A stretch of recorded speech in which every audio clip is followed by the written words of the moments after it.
صفحہ نمبر 84، 5واں پارہ، دوسرا صفحہ۔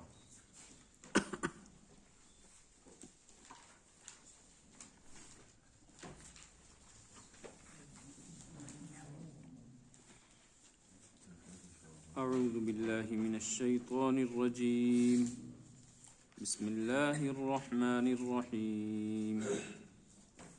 الرجال قوامون على النساء بما فضل الله بعضهم على بعض وبما أنفقوا من أموالهم،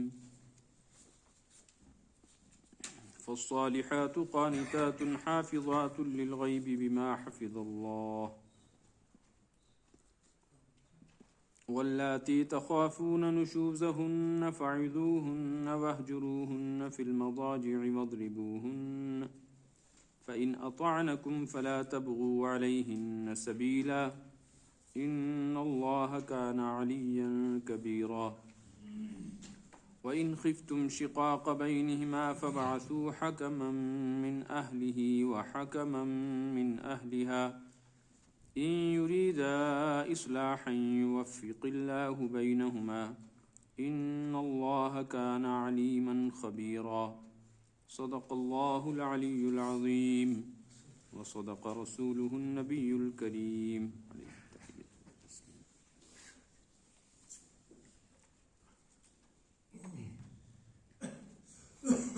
سورہ نساء کے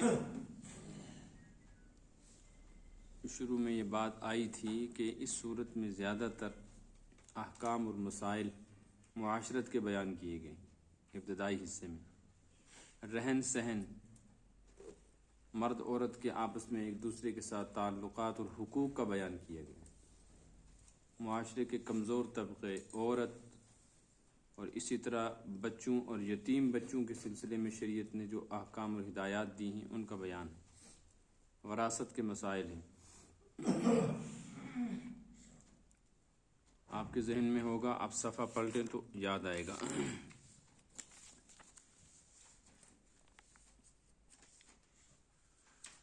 صفحہ نمبر 79،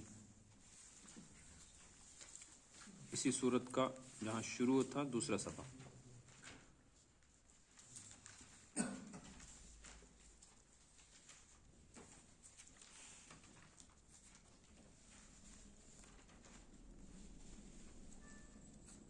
یہاں صورت شروع ہوئی تھی،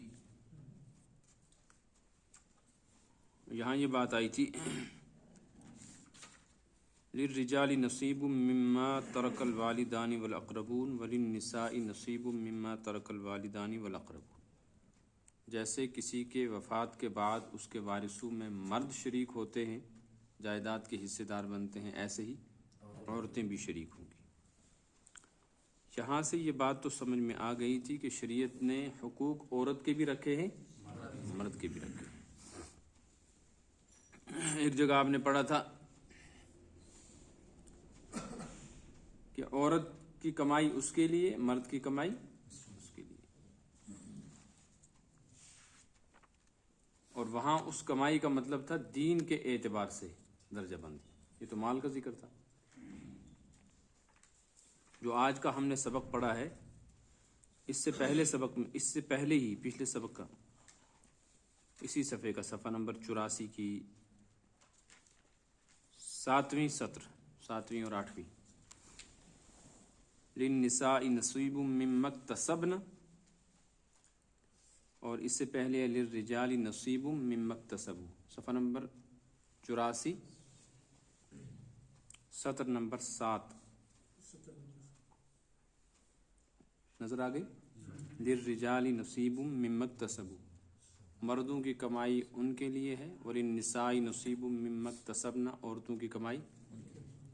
مطلب یہ تھا کہ جیسے دنیا کے اعتبار سے مرد اور عورت کے حقوق رکھے گئے ہیں، ایسے دین کے اعتبار سے بھی عورت کو اللہ تعالیٰ نے یہ فضیلت دی ہے کہ وہ کچھ کمائی کرے اعمال کی تو اس کو بھی ایسے ہی درجہ ملے گا جیسے مرد کو ملے گا۔ اب تک جو احکام بیان کیے گئے تھے ان میں غالب حکم عورت کے حقوق کا تھا۔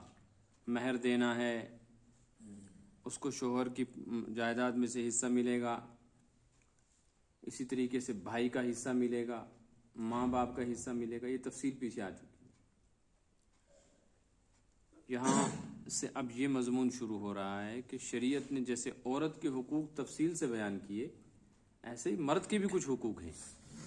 عورت کو اس بات کا خیال رکھنا چاہیے کہ اگر شریعت عورت کے حقوق کا اتنا خیال رکھتی ہے کہ جس ماحول اور معاشرے میں قرآن نازل ہوا اور جو ہدایات عورتوں کے لیے آئی ہیں، وہاں تو عورتوں کو جانوروں سے بدتر زندگی گزارنے پر مجبور کیا جاتا تھا۔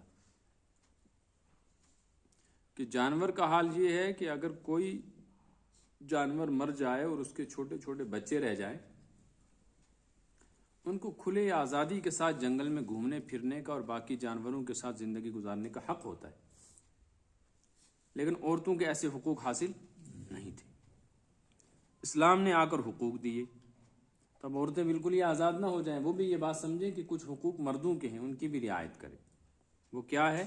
جہاں سے اس کا بیان شروع ہو رہا ہے۔ سب سے پہلی بات ارشاد فرمائی، الرجال قوامون علی النساء۔ اللہ تعالیٰ نے مرد کو قوام بنایا ہے عورتوں پر۔ قوام کا مطلب ہے نظام چلانے والا، انتظام کرنے والا، حاکم، جس کی بات مانی جائے۔ اس لیے اس کا ترجمہ کیا ہے مترجمین نے، مرد حاکم ہے عورتوں پر۔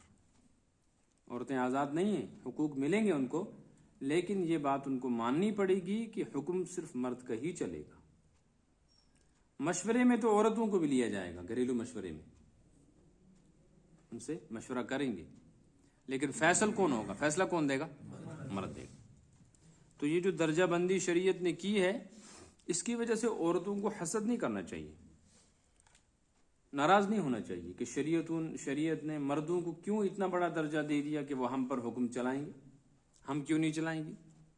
یہ جو اس وقت ساری دنیا میں مساوات کا نعرہ چل رہا ہے نا، کہ ساری دنیا میں مرد عورت دونوں برابر ہیں، دو نعرے بڑے ہیں دنیا میں، ذہن میں رکھنا چاہیے۔ ایک نعرہ ہے مذہب کی بنیاد پر کہ مذہب انسانیت کا نام ہے، مذہب، یہ تو صحیح بات ہے، مذہب انسانیت کا نام ہے، لیکن اس کا لوگوں نے مطلب یہ نکال لیا ہے کہ انسانیت کو بنیاد بنایا جائے، مذہب کو بیچ میں نہ لایا جائے۔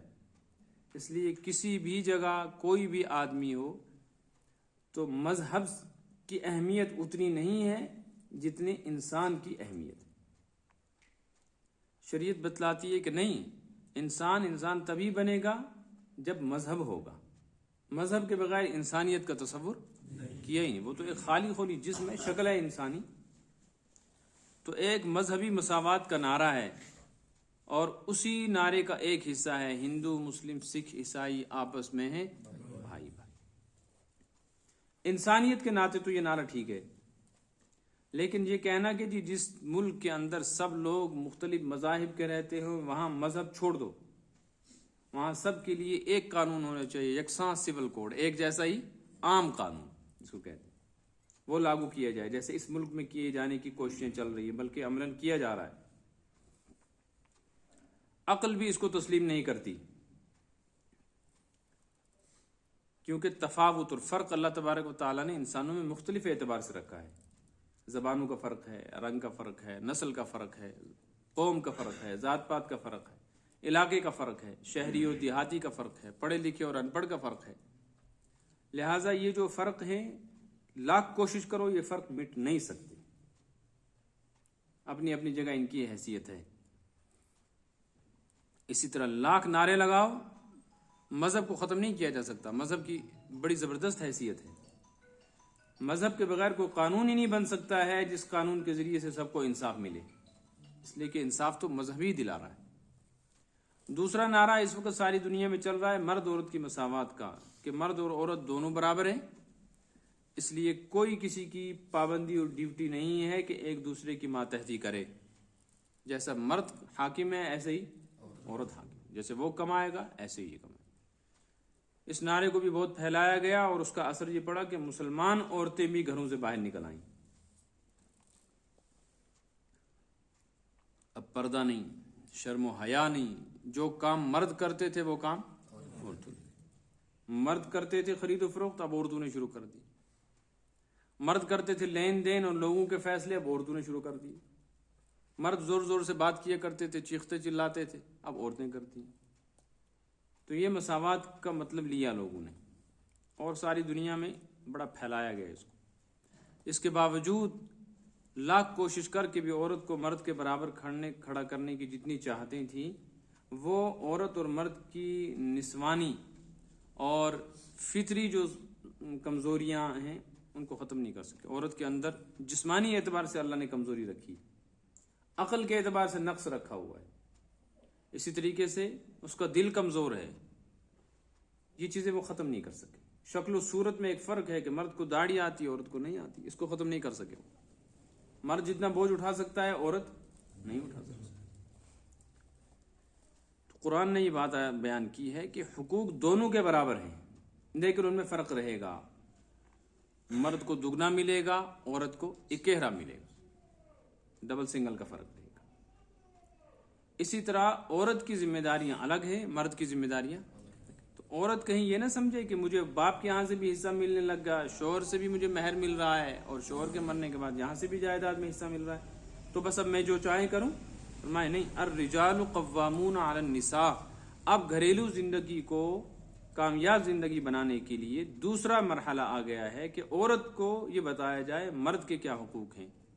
تو مرد تو سمجھ گیا کہ دو بہنوں کو ایک ساتھ نہیں رکھنا ہے، اس طریقے سے بیوی کی ماں کے ساتھ نکاح نہیں کرنا ہے، اس کو تو سمجھ میں آئی۔ اسی طرح اس کو بات سمجھ میں آ گئی کہ بہن کا بیٹی کا حصہ ہے، بیوی کا حصہ ہے، اس کو محروم نہیں کیا جا سکتا۔ تو عورتوں کو بھی یہ بات سمجھ لینی چاہیے کہ اس مرد کو اللہ تعالیٰ نے تمہارے اوپر قوام بنایا ہے، حاکم بنایا ہے، اور اس حاکم بنانے کی بہت ساری حکمت اور مصلحتیں ہیں۔ تم اس بنیاد پر حسد نہ کرنا، ان کے خلاف میدان میں اتر کے نعرے بازی نہ کرنا، احتجاج نہ کرنا کہ مرد کون ہوتے ہیں ہم پر حکم چلانے والے۔ اس کی تو وجہ ہے، اس کا باضابطہ ایک ثبوت ہے کہ مرد حاکم بن کر رہے گا اور ایک محکوم بنے گا، تب زندگی چلے گی۔ دونوں حاکم ہوں گے تو گھر نہیں بنے گا۔ وہ کیا ہے؟ فرمایا بما فضل اللہ بعضهم علی بعض، کیوں کہ اللہ تعالیٰ نے ان میں سے بعض کو بعض پر فضیلت دی ہے۔ اللہ تعالیٰ نے کچھ خصوصیات مرد کو دی ہیں جن کی وجہ سے مرد کا درجہ عورت پر بڑھا ہے۔ بہت ساری خصوصیات ہیں، ان میں ایک ہے کہ قوت ارادی جتنی مرد میں ہے اتنی عورت میں۔ مرد کس چیز کا ارادہ کر لیتا ہے وہ کام کر بیٹھتا ہے، اس کو اس ارادے سے ہٹانا ذرا دشوار ہے۔ عورت 10 ارادے کرتی ہے صبح سے شام تک، بچے نے سمجھا دیا کچھ، کسی ہمسایہ عورت نے آ کر ذہن میں بات ڈالی تو اس کے ارادے ٹوٹ جاتے، حوصلہ جلدی ٹوٹتا ہے، ارادے جلدی ٹوٹتے ہیں۔ نمبر 2، مرد کے اوپر معاشی ذمہ داری رکھی ہے، وہ کمائے گا، باہر نکلے گا، گرمی سردی، ہوا کے بارش کے، سختی کے تھپیڑے برداشت کرے گا۔ عورت یہ چیزیں نہیں سہ سکتی ہے، اس لیے عورت کو اس سے فارغ کر دیا کہ کمائی کا بوجھ اس کے اوپر نہیں رہے گا۔ تیسری بات یہ ہے کہ مرد کی ذمہ داری ہے کہ وہ اپنی اولاد اور اپنے عیال کی پرورش کرے، ان کو سکنا دے، رہنے کی جگہ دے، ان کے نان نفقے کا، کھانے پینے، علاج معالجے، کپڑے کا انتظام کرے۔ عورت کو اس سے فارغ کر دیا، عورت کی یہ ذمہ داری رکھ دی کہ وہ بچوں کو پالے، جنم دے، ان کی پرورش کرے۔ یہ اس لیے کیا گیا تاکہ گھریلو زندگی اور معاشرتی زندگی امن و امان کے ساتھ اور سکون کے ساتھ گزرے، خوشگوار زندگی۔ یہ تو ایک فضیلت مرد کو اللہ تعالیٰ نے دی ہے جس میں مرد کا اپنا عمل دخل یا عورت کا اپنا عمل دخل نہیں۔ عورت کمزور ہے، مرد طاقتور پیدا کیا اللہ نے، تو یہ ایسی چیز ہے کہ مرد اگر محنت سے طاقتور بنتا تو پھر عورت بھی بن جاتی، تو وہ کوشش کر کے بھی مرد کے مقابلے میں کھڑی نہیں ہو سکتی۔ مرد کا ایک ہاتھ پنجہ اور عورت کے دونوں ہاتھ مقابلہ نہیں کر سکتی، اللہ ماشاء اللہ اکا دکا کوئی واقعہ وہ الگ ایک چیز ہے، لیکن عام طور پہ یہ فرق رکھا ہے۔ حدیث میں آیا ہن ناقصات العقل والدین۔ ایک موقع پر آپ صلی اللہ علیہ وسلم نے حضرات صحابیات کے مجمع میں خطاب فرمایا کہ میں نے جہنم میں دیکھا کہ عورتیں مردوں کے مقابلے میں زیادہ ہیں۔ تو ایک عورت نے پوچھا یا رسول اللہ صلی اللہ علیہ وسلم ہم کیوں زیادہ ہیں جہنم میں؟ تو آپ نے فرمایا اس کی وجہ یہی ہے ایسی وجہ کہ تم خاوندوں کی ناشکری کرتی ہو اور لعنت ملامت بہت کرتی ہو۔ تو پھر اسی موقع پر ایک مقام ہے جہاں یہ فرمایا کہ عورتیں ناقصات العقل و دین ہیں، دین کے اعتبار سے بھی ان میں کمزوری ہے اور عقل کے اعتبار سے بھی کمزوری۔ انہوں نے کہا ہمارا دین کی کمزوری کا کیا ثبوت ہے کہ ہمارا دین کمزور ہے؟ اور میں دین کی کمزوری کا ثبوت یہ ہے کہ مرد کی نمازیں تم سے زیادہ ہوتی ہیں۔ اگر 50 سال کا ایک آدمی ہو، 50 سال مرد اور 50 سال کی ایک عورت ہو، اور دونوں بالکل بلوغت سے ہی نماز پڑھ رہے ہیں اور ان کی قضا نمازیں نہ ہوئی ہوں، تو کاؤنٹنگ کرو کس کی زیادہ نکلیں گی؟ کیونکہ اس کی تو ہر مہینے میں کم سے کم 3 قضا ہوتی ہیں، 3 دن قضا ہوتی ہیں، اور روزے بھی اس کے قضا ہوتے ہیں۔ یہ تو فرمایا یہ دین کا نقصان ہے کہ لاکھ کوشش کر کے بھی تم مرد کے مقابلے میں کھڑی نہیں ہو سکتی۔ یہ الگ بات ہے کہ اجر تم کو وہاں ملے گا انشاءاللہ۔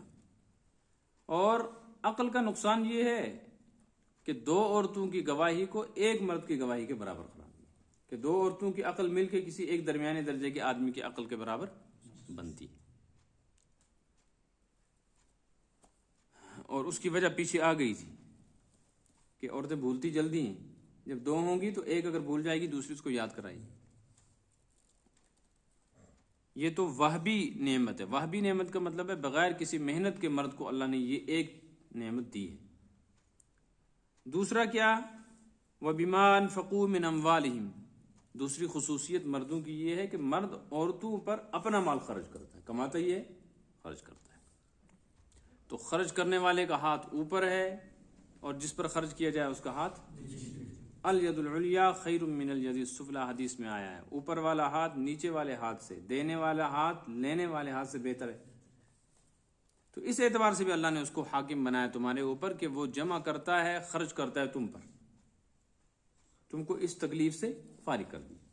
پھر جب تک ماں باپ کے ہاں ہو تو تمہاری کفالت ماں باپ کی ذمہ داری، ماں باپ نہ ہو تو پھر گھر کے جو بڑے ہیں، چاچا دادا، ان کی ذمہ داری ماں پالتی ہے۔ اور اس کے بعد جب شادی ہو جاتی ہے تو شوہر کی ذمہ داری، جب بوڑھی ہو جاتی ہے تو پھر بچوں کی ذمہ داری۔ تو ہر موقع پر اس کو سہارے کی ضرورت ہے، اس کے سہارے بنائے گئے۔ یہ ایسی چیز ہے جو انسان محنت سے کرتا ہے، پیسہ محنت سے کمائے گا نا، تو پیسہ محنت سے کماتا ہے، لیکن جو اللہ تعالیٰ نے فطری خصوصیتیں دی ہیں وہ اللہ کی طرف سے بغیر محنت کے ملی ہیں۔ تو مرد کو اللہ تعالیٰ نے واہبی نعمتیں بھی دی ہیں، بغیر کسی محنت کے اس کو حاصل ہوئی ہیں کچھ چیزیں، اور کچھ اس کے اوپر کسبی اعتبار سے بھی اللہ نے فضل کیا ہے کہ اس کے اندر ایسی صلاحیت رکھی ہے کہ وہ کما سکتا ہے، خرچ کر سکتا ہے۔ اس اعتبار سے بھی دیکھو تو مرد کا درجہ عورت سے بڑا ہے۔ اب جب وہ خرچ کرے گا تو بات کس کی چلے گی؟ اسی کی چلے گی۔ لہٰذا اب اس اصول اور ضابطے کے تحت 2 طرح کی عورتیں ہو گئیں۔ ایک عورت وہ ہے جو اس فطری قانون کو تسلیم کر لے کہ ٹھیک ہے مجھے تسلیم ہے، تو فرمایا فالصالحات، یہ تو ہو گئی نیک عورت۔ ان کا حال یہ قانتات، یہ تابع دار رہتی ہیں اللہ کی بھی اور شوہر کی۔ حافظات للغیب، شوہر کی موجودگی میں جیسے گھر کی اور اپنی عزت کی حفاظت کرتی ہیں، ایسے ہی غیبوبت میں یعنی شوہر کی موجود نہ ہونے کی صورت میں بھی اپنی عزت و آبرو کی اور اس طرح اس کے اہل و عیال، گھر بار کی اور مال و سامان کی حفاظت کرتی ہیں۔ اب مسئلہ یہ ہے کہ آپ تو ابھی تک کہہ رہے تھے کہ مرد طاقتور ہے اور عورت کمزور ہے، تو ہم دیکھ رہے ہیں کہ عورت بعض موقعوں پر مردوں سے کمزور ہوتی ہے۔ مرد ایک بچہ نہیں پال سکتا اور 10 پالتی ہے، مرد تو انڈا بھی نہیں دے سکتا اور عورتیں بچہ جانتی ہیں۔ مرد کو ایک مرتبہ پانی کا گلاس بچے کو پلانا پڑ جائے، فیڈر بنا کر دینا پڑے تو تنگ آئے، وہ 2 سال تک دودھ پلاتی ہے۔ مرد اکیلا گھر کی اتنی حفاظت نہیں کر سکتا جتنی عورت کرتی ہے۔ عورتیں گھر میں نہیں ہوتی نا، 2 دن کے لیے مائکے چلی جاتی ہیں، جب واپس آتی ہیں تو گلاس ٹوٹے ہوئے ہیں، پرچیں ٹوٹی ہوئی ہیں، کپ کہیں پڑے ہیں، ہے نا، ڈسٹ بین کہیں پڑا ہوا ہے، کسی دروازے کو کھلا چھوڑا ہوا ہے، کہیں کھڑکی کی چٹکی کھلی چھوڑی ہوئی ہے۔ اس کا یہ حال ہے مرد کا۔ اور عورت اگر اکیلی گھر میں ہوگی نا تو وہ جب تک 10 مرتبہ کھڑکی دروازوں کو دیکھے گی نہیں، گھر کے بلب اور بٹن دیکھے گی نہیں، اس وقت تک سوئے گی نہیں۔ تو عورتوں میں تو یہ صلاحیت ہے، حفاظت کے معاملے میں عورتیں آگے ہیں۔ تو اسی لیے فرمایا گیا بما حفظ اللہ، نہ خود نہیں کر سکتی، اس سلسلے میں نیک عورتوں کے ساتھ اللہ کی طرف سے حفاظت کا معاملہ ہے کہ مدد ہوتی ہے ان کی، اس بنیاد پر وہ حفاظت کرتی ہیں، ورنہ وہ اپنی عزت و آبرو کی حفاظت نہیں کر سکتی، وہ بہت کمزور ہوتی ہے، ان کو کوئی بھی بہکا سکتا ہے۔ لیکن اس حفاظت کی برکت یہ ہے کہ بدکاری میں مرد آگے ہے اور عورت بہت پیچھے. مرد ہی اکسا دیتا ہے. یہ الگ بات ہے کہ کہیں کہیں اس کا الٹا بھی ہو، لیکن عام طور پہ تو یہی. تو عورتیں بھی نہ شور کریں، نہ ناچیں کودیں کہ ہم بہت آگے ہیں تم سے اس معاملے میں. فرمائی تو اللہ کی مدد ہے. تم اگر نیک صالح رہو گی اور فطرتی قانون کو تسلیم کرو گی، ہماری مدد تمہارے ساتھ. دوسری قسم عورتوں کی وہ ہے جو کہتی ہے نہیں جی ہمیں تسلیم نہیں ہے کوئی مذہب، کوئی شریعت، کوئی قانون. یہ بھی آدم کی اولاد، میں بھی آدم کی اولاد. یہ بھی انسان، میں بھی انسان. اس کے بھی 2 ہاتھ، 2 پیر، 2 آنکھیں، میری بھی اسی طریقے.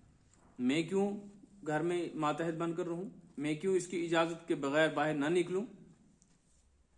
یہ مسائل ہیں نا. یہی کیوں سب کچھ کرے گا؟ اسی کا کیوں چلے گا؟ میرا کیوں نہیں چلے گا گھر میں؟ میری بات کیوں نہیں مانی جائے گی؟ تو اس کے سلسلے میں شریعت کہتی ہے، مخاطب بنا رہی ہے مردوں کو کہ چھوڑو ان عورتوں کو، ان سے اب ہم بات. اللہ پاک فرماتے جب یہ اتنا بھی تسلیم کرنے کو تیار نہیں ہے تو اب مردو تم سنو. واللاتی تخافون نشوزہن، ایسی بد مزاج عورتیں جن کے بارے میں تم کو خوف اور خطرہ ہے کہ یہ نافرمان ہیں، بدخلق ہیں، یہ کسی بھی پابندی کو تسلیم نہیں کرتی.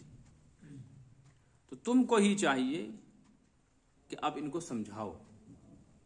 اب تم ان کو سمجھاؤ. ایسے ہی نہیں پھینک دینا اٹھا کے باہر، جیسے کباڑ پھینک دیا جاتا ہے، گندگی پھینکی جاتی کہ نہیں جی میرے کام کی نہیں. نہیں، آپ ان کو سمجھانا ہے، ان کی تربیت کرنی ہے. یہ تربیت کی زیادہ محتاج ہوتی ہیں، اور تھوڑی سی تربیت سے مسئلہ حل بھی ہو جاتا ہے. مرد بگڑے تو اس کو سنبھالنا مشکل، عورت بگڑ جائے تو اس کو سنبھالنا آسان ہے. تو فرمایا مردو اب تم سنو.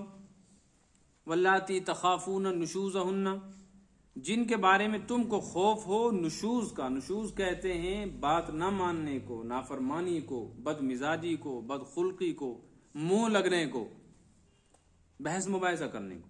فرمایا تم ایک کام کرو، فعظوہن، ان کو سمجھاؤ، واعظ کرو، نصیحت کرو، ان کو بٹھایا کرو اور بٹھا کر نفع نقصان سمجھاؤ کہ جو تم کر رہی ہو اس سے گھر بگڑے گا، اس سے گھر نہیں بنے گا.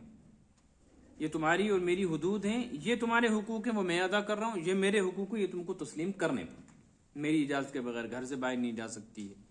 اپنی عزت و آبرو کی حفاظت کرنی ہے، میرے عیال کی نگرانی کرنی ہے، ان کو دودھ پلانا ہے، بچوں کو گھر کے اندر رہنا ہے، کھانا کھلانا پلانا یہ سب میری ذمہ داری. اگر وہ بات مان جائے تو اچھی بات ہے نصیحت سے، لیکن یہ نہیں کہ ایک دن سمجھا دوسرے دن پٹائی شروع کر دیں. فعظوہن، واعظ کرتے رہو. جب تم کو لگے کہ اب اتنا واعظ میں نے کر دیا ہے کہ اس کے بعد اب مزید واعظ کی ضرورت نہیں ہے اور اب یہ اس واعظ سے سمجھی بھی نہیں، تو اب سزا دو. لیکن سزا کون سی؟ سزا جو نفسیاتی، جس سے اس کا ذہن پریشان ہو، مارنا نہیں ہے. نفسیاتی سزا میں یہ ہے کہ تم اس سے علیحدہ ہو جاؤ، اپنا بستر الگ کرو. وَاہْجُرُوهُنَّ، ان سے الگ ہو جاؤ، ان کو اپنے سے الگ کرو. لیکن یہ علیحدگی کیسی ہوگی؟ فی المضاجع، سونے میں بسترے الگ کرنے پڑیں گے. کمرہ وہی، بسترا یہ نہیں ہے کہ تم یہاں سو اکیلی، میں جا رہا ہوں ماں باپ کے پاس. اکیلی مکان میں رکھنے کی اجازت، اکیلے کمرے میں بھی نہیں چھوڑنا ہے کہ روٹ کر دوسرے کمرے میں جا کے سو جائے مر چٹکی لگا کے. نا، کمرہ وہی رکھنا ہے.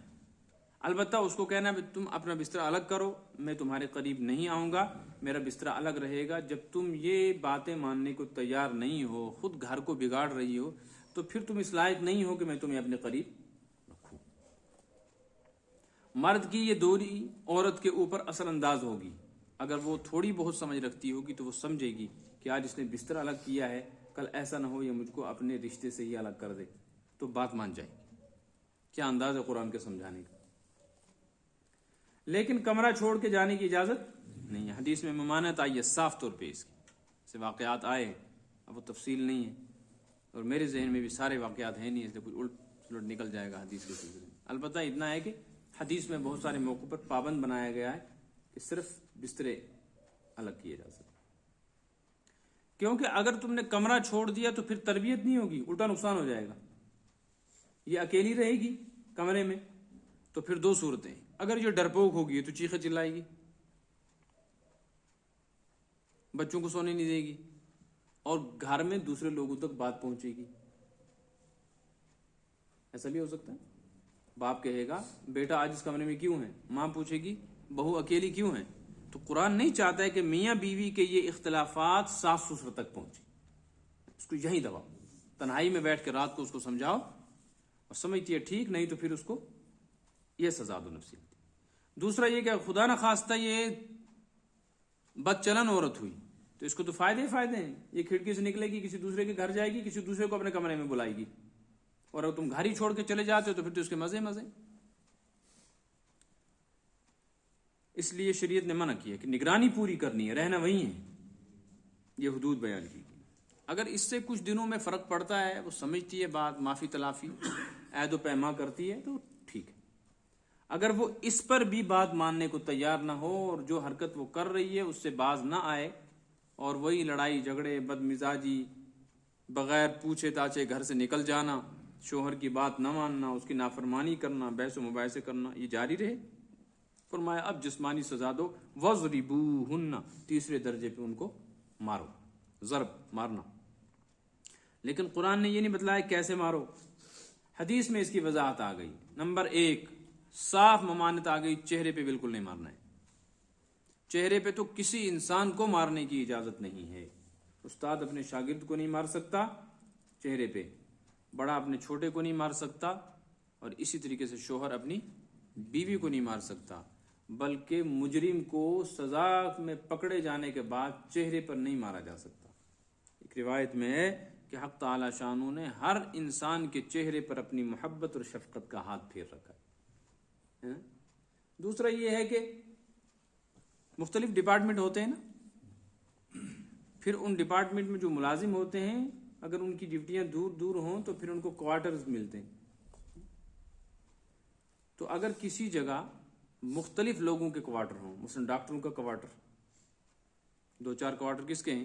ڈاکٹروں کے. 2-4 کوارٹر پٹواریوں کے ہیں، 2-4 کوارٹر انجینئروں کے ہیں، 2-4 کوارٹر ٹیچروں کے ہیں. تو چونکہ یہ سارے ٹیچروں سے پڑھ کے ہی تیار ہوتے ہیں نا، تو ان میں قابل احترام کوارٹرز کون سے مانے جائیں گے؟ ہمیں اس کا تصور نہیں ہے. کہتے ہیں یورپ میں ٹیچر کا درجہ جو ہوتا ہے وہ اتنا بڑا ہے کہ وہاں اگر ٹیچر عدالت میں آ جاتا ہے تو اس کے احترام میں جج اٹھتا ہے کہ اسی کی وجہ سے میں کیا بناؤں؟ جج بناؤں. اور اگر کہیں کوئی بہت بڑی کانفرنس ہو رہی ہوتی ہے، کوئی میٹنگ ہو رہی ہوتی ہے، وہاں مختلف لوگ ہوتے ہیں، تو سننے میں آیا ہے کہ الگ اور مخصوص کرسیاں ٹیچروں کے لیے رکھی جاتی ہیں. لیکچرار، پروفیسر، یہ لوگ جو ہوتے ہیں ان کے لیے الگ. تو اسی طرح انسانی جسم میں چہرہ ٹیچرز کالونی ہے، کیونکہ جو انسان علم حاصل کرتا ہے یا وہ کس کے ذریعے سے کرتا ہے؟ دیکھ کر، یا کان سے، یا زبان سے پڑھ کے، یا سوچ کے. یہ سارے علم کے ذرائع اللہ نے اسی چہرے میں رکھے ہیں. اس لیے ٹیچرز کالونی ہے، اس پر ہاتھ اٹھانے کی اجازت نہیں. ایک تو منع کر دیا کس کو؟ چہرے کو. دوسرا حدیث میں آیا ہے ضرب غیر مبرح لگاؤ. ضرب غیر مبرح کا مطلب ہے ایسی چوٹ نہیں مارنی ہے جس کا جسم کے اوپر اثر آئے. اثر کی پھر کئی صورتیں، ہڈی ٹوٹ جائے، یا خدا نخواستہ خون نکل آئے، یا اسی طرح داغ رہ جائے. ایسا مارنے کی اجازت نہیں. اب کیسے ماریں گے؟ بس بھائی کوئی ہلکی سی چھڑی لے لو اور اس جگہ پہ 2-4 مار دو، کیا، یا ہاتھ پہ 1-2 مار دو. اس سے تو میرے خیال میں وہی عورتیں سمجھیں گی جو عورت ہوگی.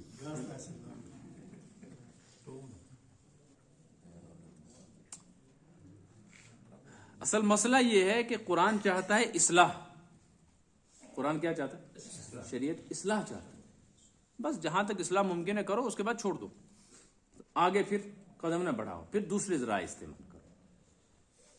اس سے آگے قدم بڑھاؤ گے، کوئی ایسی مار دے دی جس سے خدا نخواستہ ہڈی ٹوٹ گئی، آنکھ نکل گئی، جسم پھٹ گیا، اب یہ تھوڑی چپ کر کے بیٹھے گی، اب تو محلے کو جمع کرے گی، مائکے جائے گی، وہ وہاں سے آئیں گے حملہ کر کے. تو یہ قضیہ جس کو شریعت چاہتی تھی کہ میاں بیوی کے کمرے کی 4 دیواری سے باہر نہ جائے، یہ عدالت تک چلا جائے. اور شریعت یہ نہیں چاہتی ہے کہ میاں بیوی کے اختلافات کہاں جائیں؟ عدالت. تمام مسائل اور اختلافات جتنے بھی ہیں ان میں صرف شوہر اور بیوی کے اختلافات ایسے ہیں جن کے لیے شریعت نے یہ پابندیاں لگائی ہیں کہ باہر مت لے جاؤ، جہاں تک ہو سکے اندر اس کو حل کرو. اب دیکھو پہلا مرحلہ ہے واز کا، یہ بھی شوہر اپنی بیوی کو کرے گا، کہاں بیٹھ کے؟ کمرے میں۔ اس کے بعد دوسرا مرحلہ ہے بستر الگ کرنے کا، اس کے لیے بھی پابندی لگائی، باہر نہیں جا سکتا، وہیں رہنا ہے۔ تیسرا مرحلہ ہے مار کا، یہ بھی مارے گا کہاں؟ کمرے میں۔ لیکن اگر اتنے سے بھی بات سمجھ میں نہ آئے اور اس کو لگے کہ یہ بد مزاج اور پھوڑ عورت بالکل بھی بات ماننے کو تیار نہیں ہے، تو قرآن کہتا ہے پھر تم نے اپنی حجت پوری کر لی ہے، بس اب تم ایک اور کام کرو۔ اگر ان تین چیزوں میں سے کسی ایک چیز سے بات مان گئی تو بس پھر تم کو چاہیے فَإِنْ أَطَعْنَكُمْ، اگر تمہاری ان نے اطاعت کر دی فَلَا تَبْغُوا عَلَيْهِنَّ سَبِيلًا، اب بہانے ڈھونڈ کر تنگ مت کرو، بلا وجہ اب تانے مت دو، جو ہو گیا سو ہو گیا۔ اب یہ بدل گئی بیچاری، اب ذرا سی بات پر تو نے فلاں دن یہ کیا تھا، تو نے فلاں دن ایسا کہا تھا، تو فلاں دن ایسی تھی، تو ویسی تھی، تجھے میں نے سمجھایا تو انسان بنی، ورنہ تو ڈنگر تھی، تیرے ماں باپ نے تیری کون سی اصلاح کی؟ باتیں نہ کہو، اس سے انتشار ہوگا۔ یہ نرمی اور محبت چاہنے والی جنس ہے، جتنی محبت کے ساتھ پیش آؤ گے، جتنا اس کو وقت دو گے، اتنا یہ غلام بن کے رہے گی، جتنی حاکمیت جھاڑو گے اتنے اس کے اوپر اتنی یہ باغی ہو جائے گی۔ تو قرآن کہتا ہے فَإِنْ أَطَعْنَكُمْ، تم کو جب لگے کہ اطاعت میں آ گئی ہیں، بات مان رہی ہیں، فَلَا تَبْغُوا عَلَيْهِنَّ سَبِيلًا، ہیلے بہانے ڈھونڈ کے ان کو پریشان نہ کیا کرو۔ ان اللہ کان علیٰ کبیرہ، دیکھو تم کو اللہ نے بڑا بنایا ہے، مردوں کو فرمایا جا رہا ہے، تو تم سے بھی ایک بڑا ہے۔ ان اللہ کان علیٰ، اللہ تو بہت بلند والا ہے، کبیرہ اور بہت ہی بڑا ہے۔ اگر اس طرح وہ ہیلے بہانے ڈھونڈ کر تم کو پکڑنا جائے تو تمہارا کیا حال ہو؟ تم تو ایک لقمے کے بعد دوسرا لقمہ نہیں کھا سکتے، ایک گھونٹ کے بعد تم کو دوسرا نہیں ملے گا۔ لیکن اللہ تعالیٰ تمہاری کتنی کمزوریوں، خطاؤں، لغزشوں، کوتاہیوں، قصوروں کو معاف کرتے ہیں، درگزر کر دیتے ہیں، اور تمہارے عیب نہیں کھولتے، تو تم تو انسان ہو، بہرحال یہ تو تمہاری جنس ہے، تم کو چاہیے کہ تھوڑی بہت کمزوریاں ان کی درگزر بھی کیا کرو، ہمیشہ ہی شیر بن کر مت گھر میں رہو۔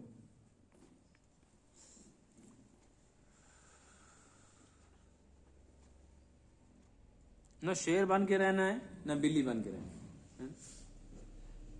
مطلب شیر بن کے رہیں گے گھر میں، کہتے شیر مت بنو، کہتے پھر کیا بلی بنے؟ تم کو شیر اور بلی کے سوا کچھ نظر نہیں آتا، اور بھی تو بہت سارے جانور ہیں۔ لیکن اگر ان تمام چیزوں سے کوئی فائدہ نہ ہو اور یہ عورت بات نہ مانے اور اپنے حقوق تو مانگے لیکن شوہر کے حقوق ادا کرنے کو تیار نہ ہو، تو قرآن کہتا ہے اب یہ بات تمہارے کنٹرول سے نکل گئی ہے، اب تو کسی دوسرے کے ذریعے سے یہ مسئلہ حل ہوگا۔ لیکن اس بات کا خیال رکھو کہ ہمسایوں کو پتہ نہ چلے، پورے خاندان کو اس کی اطلاع نہ ہو، عدالت اور پنچایت تک تو جانا بہت دور کی بات ہے۔ اب ایسا کرو کہ تم دونوں میاں بیوی ایک بات طے کرو کہ چلو ایک کام کریں، نہ تو میری بات مانتی ہے نہ میں تجھ سے مطمئن ہوں، ہم کسی دوسرے سے فیصلہ کراتے ہیں تاکہ پتہ لگے غلطی کیا ہے۔ کیونکہ عورت کو جب کہتے ہیں نا تو غلط ہے، تو یہ عورت ماننے کو تیار نہیں، عورت یہ بات ماننے کو تیار نہیں ہوتی ہے میں غلط ہوں، یہ بڑا مسئلہ ہے۔ اس لیے وہ شوہر سے نہیں مانتی ہے تو کسی اور سے مانے گی، کسی اور کا دباؤ بھی ہوگا۔ تو قرآن کہتے پھر ایسا کرو کہ کسی دوسرے سے فیصلہ کرواؤ، اور فیصلہ کیا کرانا ہے؟ جوڑ کی صورت، تاکہ توڑ سے بچیں۔ اس کے لیے یہ کرو کہ عورت کے خاندان میں سے ایک آدمی اور مرد کے خاندان گھر گھرانے میں سے ایک آدمی، قریبی رشتہ داروں میں سے طے کر لو کہ ہم دونوں ان دونوں کو اپنا معاملہ سونپ دیتے، ان کو بتا دیں گے مسئلہ کیا ہے، یہ دونوں لڑکے سے بھی بات کریں لڑکی سے بھی بات کریں، دونوں کی شکایتیں سنیں، اور اس کے بعد چونکہ یہ خاندان کے بڑے ہیں، لڑکا بھی بات ماننے پہ مجبور ہے، لڑکی بھی بات ماننے پہ مجبور ہے۔ اگر یہ دونوں بھی مخلص ہوئے، کیا ہوئے؟ سب سے بڑا مسئلہ آج مخلص ملتے نہیں، جہاں ایسی بات نظر آتی ہے وہاں جن کو بلاتے ہیں نا وہ توڑ ہی کرتے ہیں۔ قرآن نے شرط لگائی ہے ان یریدا اصلاحا، اگر یہ خود چاہتے ہوں گے نا کہ صلح صفائی ہو، جڑے رہیں بیچارے، ہمارے خاندان کی ناک نہ کٹے، ہم پر بات نہ آئے، یہ لڑکی پریشان نہ ہو، لڑکا رسوا نہ ہو، تو اس کے لیے پھر اللہ تعالیٰ ان کی مدد کرے گا، ان کے ذہن میں اللہ کوئی ایسی بات ڈال دے گا کہ ان کے ذریعے سے صلح ہو جائے گی، مدد اللہ کرے۔ وَإِنْ خِفْتُمْ شِقَاقَ بَيْنِهِمَا، لیکن اگر اے گھر والو تم کو ڈر ہو، بات اب گھر تک نکل گئی نا، جب مار بھی پڑ گئی اور مار کے بعد بھی لڑکی سدھری نہیں، تو اب حش موج کو پتہ چل ہی جائے گا، ہے نا؟ کیونکہ اب جب وہ رات کو ساتھ سو نہیں رہا ہے تو ظاہر ہے کھل کے بات بھی نہیں کرے گا نا، دن میں وہ حدث کے حس کرے گی، یہ تھوڑا ہی بات کرے گا اس کے ساتھ۔ تو انداز تو اداؤں سے لگ جائے گا، باپ کو بھی، ماں کو بھی، ساس سسر کو بھی، کہ کچھ گڑبڑ ہے، تو پھر ان کے سامنے بات رکھو۔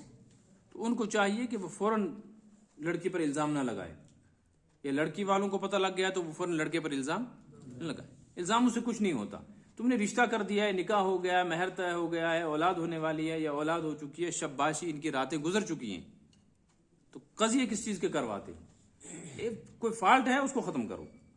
اس کے لیے یہ ہے کہ دونوں گھر ملیں اور یہ طے کر دیں کہ ایک آدمی ہماری طرف سے، لڑکی کی طرف سے، ایک لڑکی کی طرف سے بیٹھیں گے اور ہم انہی کو مفوض کرتے سونپتے ہیں اپنا معاملہ، ان کو معاملہ سونپ دیں کہ بھائی آپ ہماری باتیں سنیں، جس کی غلطی آپ بتلائیں، جو فیصلہ آپ کریں گے ہم تسلیم کر دیں۔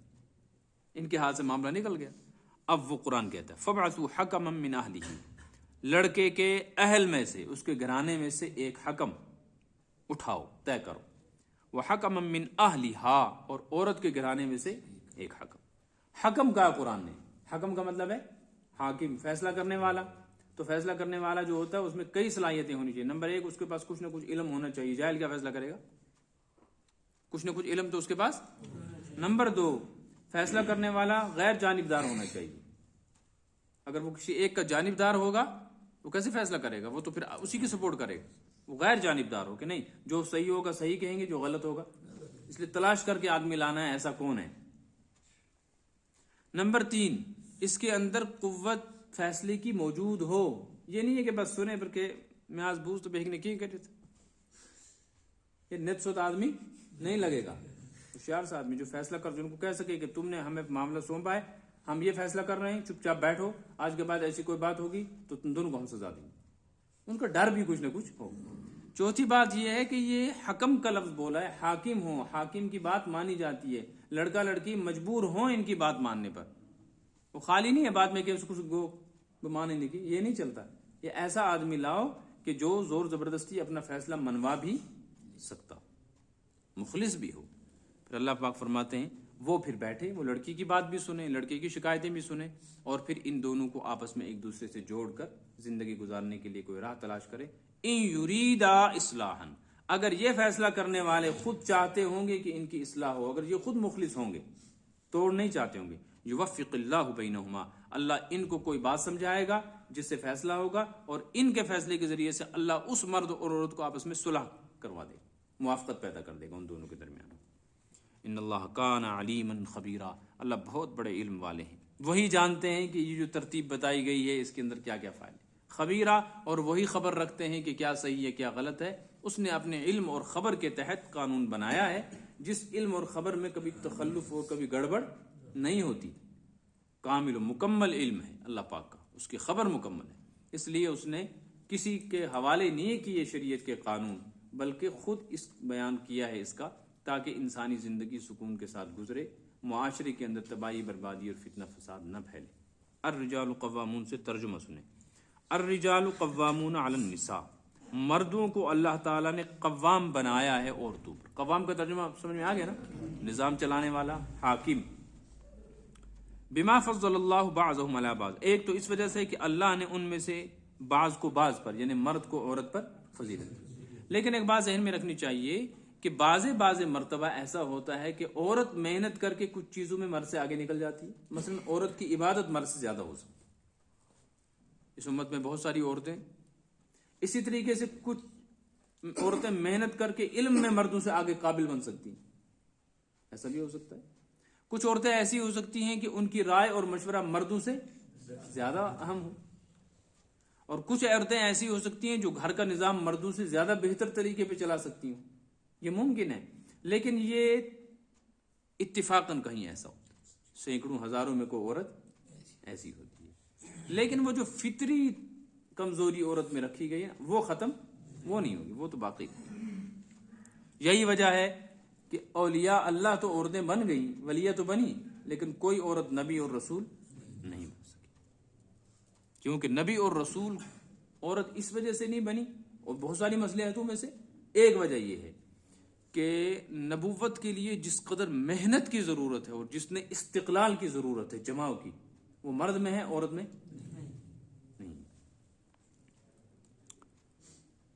دوسری بات ہے وَبِمَا أَنفَقُوا مِنْ أَمْوَالِهِمْ، مرد خرچ کرتا ہے اپنا مال عورتوں پر، اس وجہ سے بھی اس کا درجہ بڑا ہے۔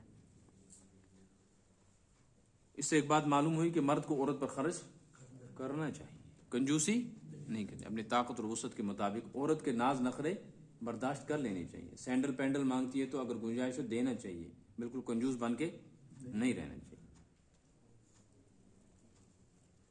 لیکن ہر مانگ پوری نہیں کرنی، ہر مانگ جس کا نقصان آگے۔ جیسے آج کل کے دور میں عورت فون مانگتی ہے تو فون دے دو، لیکن وہ آئی فون مانگتی ہے تو تھوڑا، کیونکہ اس پہ قابو نہیں رہے گا، اس کی وجہ سے نظر خراب ہوگی، ذہن خراب ہوگا، ماحول خراب ہوگا۔ کچھ پابندیاں لگانی۔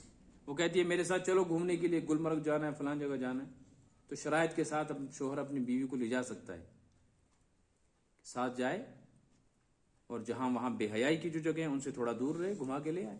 لیکن عورت کہتی ہے آج ہمسائے بائی جا رہی ہے میں بھی جاؤں گی، اس کی اجازت نہیں۔ پھر صالح عورتیں جو اطاعت گزار ہیں، حافظات، حفاظت کرنے والی ہیں اپنی عزت اور آبرو کی اور گھر کے ساز و سامان کی، للغیب شوہر کی غیر موجودگی میں، بما حفظ اللہ اللہ کی حفاظت کے صدقے میں، اللہ کی مدد ملتی ہے ان کو۔ واللاتی تخافون نشوزہن، لیکن وہ عورتیں جن کے بارے میں تم کو خوف ہو نافرمانی کا، بد مزاجی کا، فعظوہن، ان کو بھی چھوڑو مت بلکہ ان کو وعظ کرو، سمجھاؤ۔ بات مان جائے تو ٹھیک، نہ مانے تو وہجروہن فی المضاجع، تھوڑے تھوڑے بسترے ان کے الگ کرو تاکہ نفسیاتی بوجھ ان پر پڑے۔ بات بھی چھوڑ سکتے ہیں لیکن بالکل بات چیت بند کرنے کی اجازت، کھل ڈیک جس کو کہتے ہیں نا آپ لوگ، کھلے چہرے سے بات نہ کریں، آ کر دے بس، بالکل بات نہ چھوڑے، بالکل بات چھوڑ دے گا وہ پھر فون پہ لگے گی۔ بات تو کرنی ہے، نظر اس پہ پوری رکھنی ہے، لیکن جیسے کھل کے ہنس کے بات کرتے تھے ایسے نہ کرے تھوڑے، تاکہ ناراضگی کا اس کو احساس ہو۔ وَهْجُرُوهُنَّ فِي الْمَضَاجِعِ کے بعد بھی بات نہ مانے وَضْرِبُوهُنَّ، پھر اس کو مارو، لیکن مار کی تفصیل حدیث میں آ گئی، میں نے بتلا دیا۔ فَإِنْ أَطَعْنَكُمْ، پھر اگر وہ تمہاری بات مان جائیں اور فرما بردار ہو جائیں، فَلَا تَبْغُوا عَلَيْهِنَّ السَّبِيلَ، تو ان کے خلاف پھر کوئی اور بہانہ تلاش نہ کرو۔ ان اللہ کان علیٰ کبیرہ، بے شک اللہ تعالیٰ تو بہت بلند ہے، تم سے بھی زیادہ بلند اور بڑی عزت والے، بڑے درجے والے۔ وَإِنْ خِفْتُمْ شِقَاقَ بَيْنِهِمَا، اور اگر تم کو خوف ہو ان دونوں کے آپسی اختلاف کا کہ بہت بڑھ گئے ہیں اور کوئی جوڑ کی صورت نہیں ہے، تو بھی ایک دم طلاق مت لو، طلاق مت دو، اور ایک دم عدالت اور پنچایتوں کی طرف مت جاؤ۔ فَابْعَثُوا حَكَمًا مِّنْ أَهْلِهِ، شوہر مرد کے خاندان میں سے، اس کے گھرانے میں سے ایک حکم متعین کرو، وَحَكَمًا مِّنْ أَهْلِهَا، اور عورت کے خاندان میں سے ایک حکم متعین کرو۔ ان یریدا اصلاحا، اگر وہ دونوں بھی چاہتے ہوں گے کہ ان کی صلح ہو جائے، یوفق اللہ بینہما، تو اللہ ان کی صلح کرا دے گا، ان کو ذریعہ بنائے گا، کوئی نہ کوئی بات سمجھ میں آ جائے گی۔ اس سے معلوم ہوا اگر 1000 آدمی بھی فیصلہ کرانے والے ہوں لیکن ان میں سے کسی ایک کی نیت گڑبڑ ہو تو فیصلہ نہیں ہوگا۔ یہ بات بھی ذہن میں رکھنی چاہیے۔ ان اللہ کان علیما خبیرا، بے شک اللہ تعالیٰ بڑا علم رکھنے والے ہیں اور بڑی خبر رکھنے والے ہیں۔ اللہم علمنا من القرآن ما جہلنا وذکرنا من القرآن ما نسینا، اللہم اجعل القرآن ربیع قلوبنا ونور صدورنا وجلاء احزاننا وذهاب همومنا وغمومنا وضیاء ابصارنا، اللہم اعنا على تلاوة القرآن واجعلنا من اہل القرآن، اللہم آنس وحشتنا في قبورنا بالقرآن العظیم، وخلصنا ونجنا يوم القيامة بالقرآن الكريم برحمتك يا أرحم الراحمين۔